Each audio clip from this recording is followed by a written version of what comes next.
My name is Captain Olimar. While traveling through space, my ship was struck by a meteor. I must have blacked out. And I woke on the surface of a weird planet. With so many ship parts lost, the skeletal hull of my beloved dolphin is a painful sight. The engine is gone. I am stranded. To make matters worse, the atmospheric sensors indicate the planet's environment contains a high level of poisonous oxygen. My life support systems can function for only 30 days. If I cannot repair the dolphin by then... No, better not think about it. I must find the missing ship parts. Hey everybody, it's Professor Powerline, and welcome to my new Let's Play Pikmin. Here is our main protagonist, Captain Olimar. As you can see, he was struck by a giant starbit in space, and this is what's left of his ship, the Dolphin. Why he calls it the Dolphin? Don't know, but that always bugged me. Oh hey, look, I can click on it. I didn't know that. Well, yeah, so...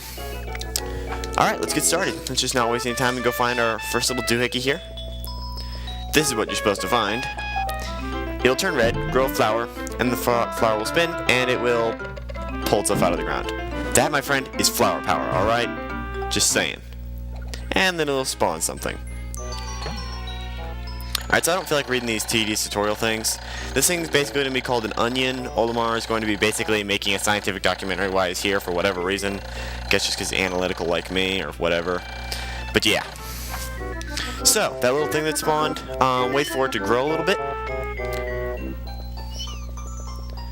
Then let's go get it. I feel obligated to read this though. The seed that the onion dropped took root in the soil and is now producing an adorable little sprout. The sprout is emitting a strange light. It sways back and forth without the benefit of the wind. It cannot help but think that it is calling to me. I am compelled to approach it and press A. How do you know what A is anyway? Stupid fourth wall. Oh well. Alright, so like he said, go over to it and press A. And we get that cute little dude. I'm being crushed by my cat right now, so if I sound like I'm out of breath, that's why. Extraordinary. When I plucked the sprout, it turned into a living creature, not a plant. Plucking has done no visible damage. It is just standing there staring at me. Its shape is familiar to a pit brine carrot that I love so much. I believe I should call it a Pikmin. So yeah, this is a Pikmin. It's a plant and an animal, actually. And they're going to be your main source of everything in this game. This game's gonna basically revolve around commanding battalions of this thing. It is a really basic real-time strategy, but if you're not into real-time strategies, this is a good game to get you into them. So it's just going to give us a few control things, and I'll go over them real quick. Yes, I am playing this on the GameCube version, simply because that's the one I played it on when I was younger, so that's what I'm playing this on. Anyway, so real quick, we only got one Pikmin, so it's not much we can do right now. We can do things like throw him. He'll either attack stuff or interact with it by carrying it. We need to get more Pikmin though, so what you want to do is get these little pellet things. Whoopsies, hit my headset there. And we can spawn more of them. Now the pellet will indicate the number of Pikmin you'll grow by absorbing that pellet to your onion. That one said 1, but it gave us 2, and I'll explain why that is later. So, yeah. For the time being, just roll with it, okay? Alright, let's keep getting some more pellets here. These flowers are called pellet posies, and yeah, I know the proper names to a lot of the enemies in this game, so fun stuff. Pick these guys. So this first level is going to be extremely tutorial based. We're going to be doing virtually nothing else, so I'll just explain the game to the best of my ability as we go along. Let's see here. Starting first off, this, like I said, this is a real-time strategy. But it doesn't really ever feel like one. It's a really well done one, and one of my personal favorite games, actually. It actually tried to kill me once, but I'll tell that story later. So anyway, the 30-day thing is important too.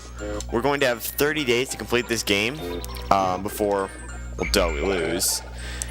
And we have to collect 30 ship parts in 30 days, so nice little... to get a minimum of 1 ship part a day in order to win, so it shouldn't be too hard. It's a pretty short game, designed to have a lot of replayability, and it does, believe me. Oop, I got enough, actually. Okay. Let's see, I'm drawing a blank right now for whatever reason. I'll throw these guys and I'll explain some more stuff. Okay, throw him. These numbers at the bottom of the screen, this first number here tells how many Pikmin you have with you. The second number right there is how many are in the field, and the third number is how many you have all together. So there you have that. This number, the blue number on top of the pellet, is how many Pikmin it takes to carry it. The red number is how many Pikmin you actually do have carrying it, and the number on the pellet itself will tell you how many Pikmin it'll give you. But there are exceptions to that, and I'll go over them as they become relevant. So, in the meantime, we have enough Pikmin to do what we got to do here. Actually, I need 2 more, so wait for them to spawn here. 2.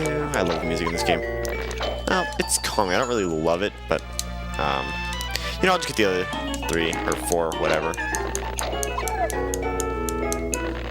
That's weird. There's supposed to be 14.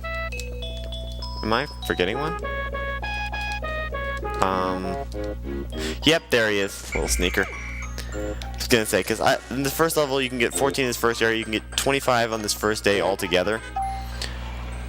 And we're attacking that cardboard box there. You need at least 10 to do that. The number on top will tell you that. But anyway, moving right along. Come on, push the thing out of the way. So like I said earlier, this game's gonna revolve totally around using your Pikmin to solve puzzles. And it is an exciting game, despite the fact you don't actually ever do too much combat on your own. Now that I have a few more Pikmin, I'm going to explain the actual controls a little bit better than I did.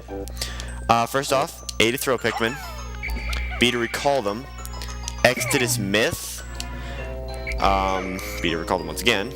Y is your computer, it doesn't do much now. R and Z are going to adjust your camera, and the C stick is going to make your Pikmin basically give you a little bit more control over where they stand. And when they're like this, anything they hit, they'll interact with, either attacking it or picking it up, so it's got a lot of use there. But anyway, that's about it for the controls, I think. Over here we have our first ship part.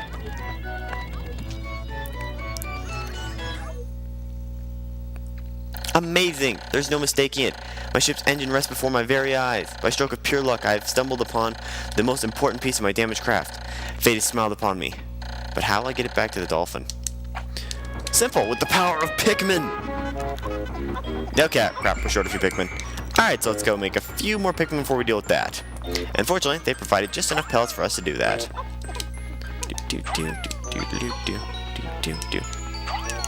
Let's get in all these guys here.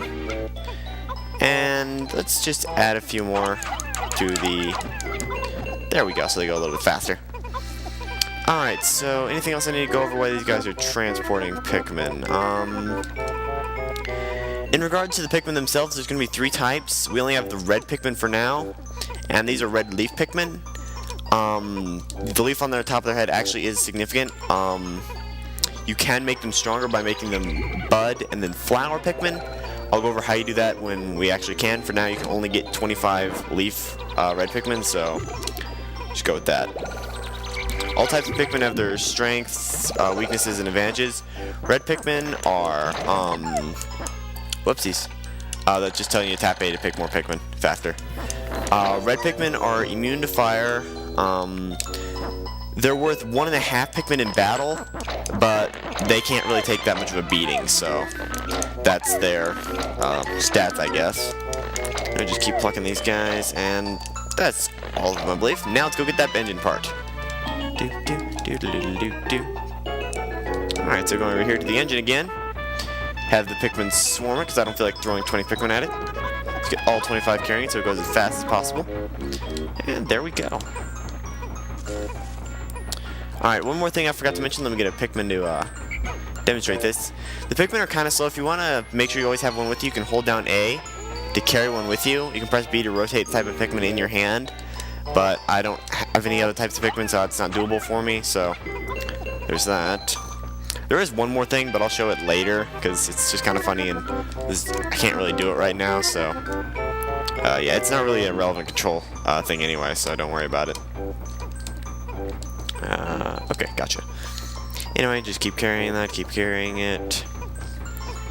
And for some reason, the Pikmin know to take this back to the dolphin as opposed to the onion. I don't know how, but they do. Of course, the dolphin's tractor beam still works. And look down there, you can see it actually attached to the dolphin, which I always thought was a great touch. And now that we've got one ship piece, our ship's going to repair itself a little bit. Sweetness! Omar's excited. Alright, now he's going to have a little victory speech, blah blah blah, taking each up towards home. Let's can lift off. Glimmer of hope began to burn more brightly. What has become the remaining ship parts? That search starts tomorrow. And now here's our little end of the day cutscene. This will be different later on, but for now it just looks like this. All the Pikmin go back to their onion. Alright, unfortunately still a little bit of tutorial stuff left over, but next time we will be able to actually get something done in the game, so hooray. And, true flower power, the Pikmin take off with their flying onion, which doesn't look much like an onion-ish. It looks a little like an onion. Alright, day 1 since impact. I have somehow managed to launch a dolphin, but I was surprised to see the onion lift off with me. Perhaps the Pikmin cannot survive overnight on the planet's surface, or they have merely decided to join me for other reasons. Either way, it seems the Pikmin will help me again tomorrow. Darn right that will. Alright, now he's going to have a quick recap of everything he's done. 29 ship parts remaining. He's got a family on his home planet, so, which is Hocotate. I'm going to say Hocotate. Anyway, and we've discovered a new area, the Forest of Hope. That's what he named it. And from this screen we can see our Pikmin population changes. We gained 25 Pikmin today. We sprouted 25. We did not lose any in battle, and we did not leave any behind. And I do not think it's possible to lose any in battle or leave any behind on the first day. So if you do, let me know because I want to know how you did it. All right. So all right, that's our first day and the first part of this game actually. And yeah, I can finally save on camera. Good times. Good times. Alright, one last thing to show here is our map screen. So far we have the Forest of Hope and the impact site. Next time on Let's Play Pikmin we'll be going over to the Forest of Hope and we'll be finishing up the last teensiest bit of tutorial stuff and starting deep into the game. So, alright, see y'all next time.